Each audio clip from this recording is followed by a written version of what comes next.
Hi, I'm Allison Campbell, and I have been thinking a lot about innovation. And today I wanted to explore that concept with our new EMSL director, Douglas Manns. Douglas was most recently a director of innovation at a pharmaceutical company and has spent his entire career trying to promote and facilitate creativity and innovation.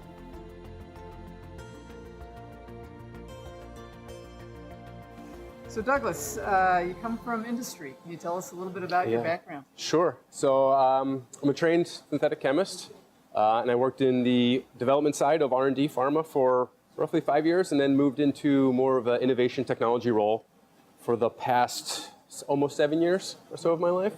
And most of that was dealing with external partners in developing new technologies. And then the latest portion of that was around road mapping and seeing out where do we want to go in the future, so it kind of guided us for what kind of technologies do we actually want to pursue. So you're really trying to look for new innovations, which is something I've been thinking about. So given that your title was the Director of Innovation, what is it that attracted you to come to a national laboratory, and in particular EMSL? Right. I mean, it was a couple of things, but to be honest with you, what attracted me to EMSL and Pacific Northwest was the breadth of science.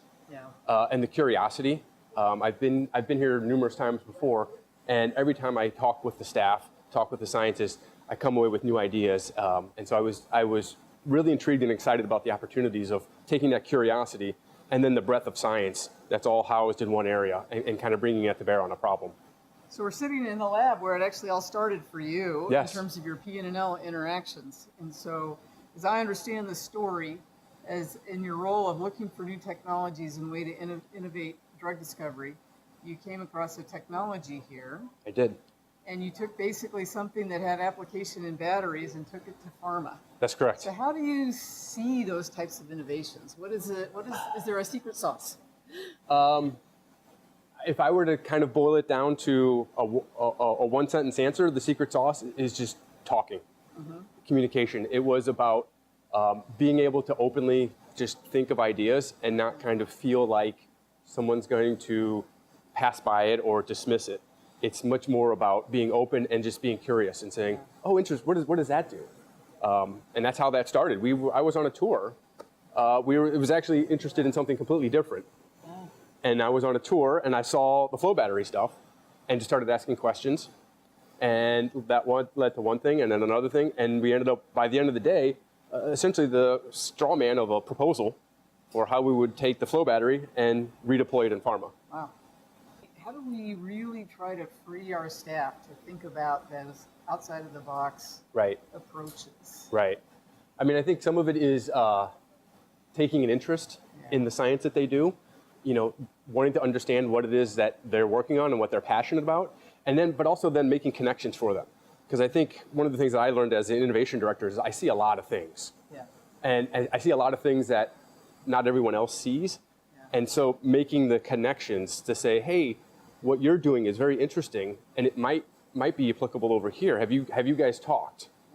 And I think just making those connections and encouraging that type of dialogue to happen, especially in pharma, which is very siloed, helping connect those silos.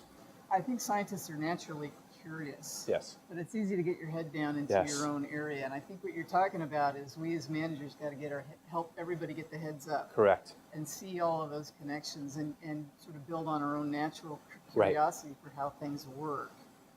But then when you see it actually in happening, it gets quite exciting when you see the dots connecting and you see how engaged and energized people get. And I think we can continue to build on that here at EMSL and PNNL.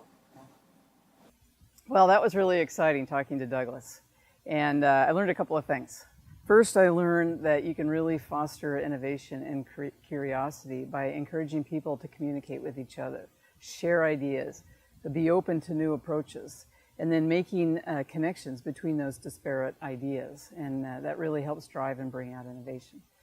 The second is that it's really easy to get siloed in what we do. And so if you want to be innovative, you got to break down those silos. So I encourage you to think about taking a page from Douglas's book. Find your passion. Connect up with others who have similar passions or even different passions, and look for ways to build upon that, to create a creative environment, and ultimately drive innovation.